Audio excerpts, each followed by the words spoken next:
గుర్తుపెట్టుకోండి, తెలుగుదేశం అధికారంలోకి రాబోతోంది. ఈ రెడ్ బుక్లో రాసుకున్నాం, ఒక్కొక్కని అంతు చూస్తామని అన్నారా లేదా? సేమ్ లోకేష్ అన్నాడు, చంద్రబాబు నాయుడు అన్నాడు, ఇప్పుడు జగన్ అంటున్నాడు. తేడా ఏంటి? రియాలిటీ ఏంటి? రియాలిటీ ఒకటి, పోలీసు అధికారులకు కావచ్చు, ప్రభుత్వ అధికారులకు కావచ్చు, రాజకీయ నాయకత్వంలో భాగమైపోతున్నారు కొంతమంది. అట్లీస్ట్ కొంతమంది they are working as a loyal party workers. అంటే ప్రజాస్వామ్యంలో పర్మనెంట్ ఎగ్జిక్యూటివ్, పొలిటికల్ ఎగ్జిక్యూటివ్ రెండు వేరు. పర్మనెంట్ ఎగ్జిక్యూటివ్ ఎప్పుడు ఎవరున్నా వాళ్ళే. ఎస్పీ ఇస్ ఎస్పీ, నీకు కలెక్టర్ ఇస్ కలెక్టర్. మీరు ఏ ఐఏఎస్ ఐపీఎస్ అధికారులు జగన్తో పనిచేశారో వాళ్ళే చంద్రబాబుతో పనిచేస్తారు. కానీ అన్ఫార్చునేట్లీ ఒక సెక్షన్ ఏమవుతుంది అంటే they are increasingly getting closer to politicians. కారణం, పొలిటీషియన్ల ప్రయోజనాలు నెరవేర్చి తమ ప్రయోజనాలు కూడా నెరవేర్చుకుంటున్నారు, తమ ఆస్తులు పెంచుకుంటున్నారు, తమ అక్రమ సంపాదన పెంచుకుంటున్నారు. దీనివల్ల కూడా ఏం నాయకులు ఎట్లా తయారయ్యారు? వాళ్ళు అధికారంలో ఉన్న సమయంలో వాళ్ళు చెప్పింది చేస్తే వాళ్లకు ప్రమోషన్లు ఇస్తున్నారు, మంచి పోస్టింగ్లు ఇస్తున్నారు. ఎవరైనా ఆనెస్ట్గా పనిచేసే వాళ్ళు ఉంటే వాళ్ళకు పోస్టింగ్లు ఉండవు. వాళ్ళు డీజీపీ ఆఫీస్లో చక్కర్లు కొట్టాలి, వాళ్ళు పొలిటికల్ డిపార్ట్మెంట్లో జీఏడీలో చక్కర్లు కొట్టాలి, వాళ్ళ పోస్టింగ్ కూడా ఇవ్వకుండా వాళ్ళు సతాయిస్తారు. సో ఈ ట్రెండ్ నాయకుల వైపు నుంచి ఉంది. అందుకే మీకు ఈ మధ్య రేవంత్ రెడ్డి చెప్పాడు చూడండి, తెలంగాణ సీఎం, మేము ఒక తప్పు చేయడం వాళ్ళు 3 తప్పులు చేయమంటారు, ఎందుకు సార్ మళ్ళీ చేస్తారు, ఒకటేసారి చేస్తే పని అయిపోతుంది కదా అని. సో అందువల్ల బ్యూరోక్రసీలో ఒక సెక్షన్ తమ న్యూట్రాలిటీని వదిలేసి, తమ కాన్స్టిట్యూషనల్ లాయల్టీని వదిలేసి పొలిటికల్ పార్టిజాన్షిప్ని ఎత్తుకుంటున్నారు వారు. అందుకే చూడండి, అనేక రీజన్స్ ఉండొచ్చు. ఆస్తులు సంపాదించడానికి, రాజకీయ నాయకులతో కలిసి అక్రమాలు చేయడానికి. ఇది కేంద్ర హోంమంత్రిత్వ శాఖ కార్యదర్శి ఎన్ఎన్ వోరా నాయకత్వంలో సెంట్రల్ గవర్నమెంట్ నియమించిన కమిటీ చెప్పింది, politician, business man, bureaucrat, criminal nexus ఉంది అని. అంటే politician, business man, bureaucrat, criminal nexus. ఈ నెక్సెస్ వాళ్ళ లాభాల కొరకే కావచ్చు. అందులో కొంతమంది రిటైర్ అయ్యాక రాజకీయ నాయకులు అయిపోతున్నారు, వాలంటరీ రిటైర్మెంట్ తీసుకొని రాజకీయ నాయకులు అయిపోతున్నారు.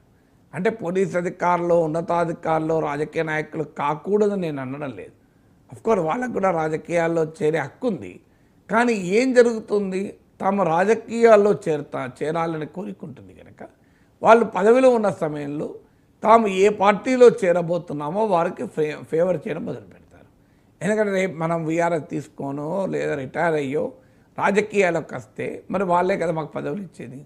అందువల్ల పొలిటికల్ లాయల్టీ చూపుతుంటారు. దాంతో రాజకీయ నాయకులు రెచ్చిపోతున్నారు. ఎందుకంటే జగన్ కూడా తెలుసు, ఇట్లా తన ప్రయోజనాల కొరకు అడుగులు మడుగులెత్తున అధికారులు ఉన్నారని ఆయన తెలియదా. అందువల్ల ఆయన బెదిరించగలుగుతున్నాడు. ఈ మొదటి క్యారెక్టర్ రీజన్ ఇది. రెండవది అర్థం కావాల్సింది, అధికారులు ఎవరు? వాళ్ళు they simply execute the orders of the government. దానికి వాళ్ళ మీద పడితే ఎట్లా?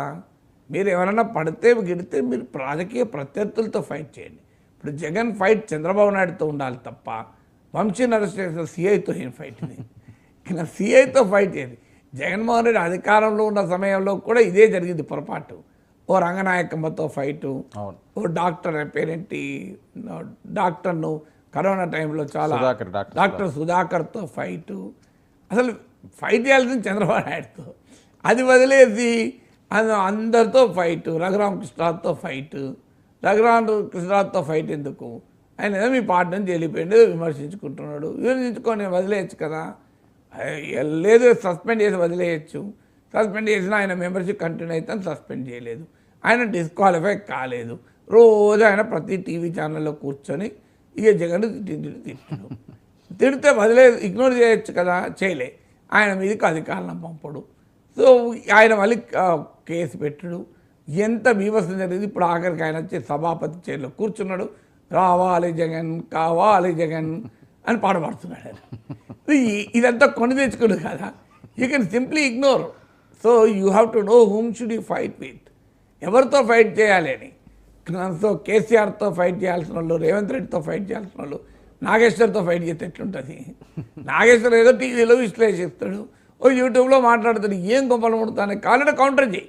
నాగేశ్వర్ అట్లా మాట్లాడింది తప్పని చెప్పు. కానీ నాగేశ్వర్ బెదలేనుడు, నాగేశ్వర్ తెలియను తిట్టింది అనుకోండి, ఏమైనా ప్రయోజనం వస్తుందా? జీరో.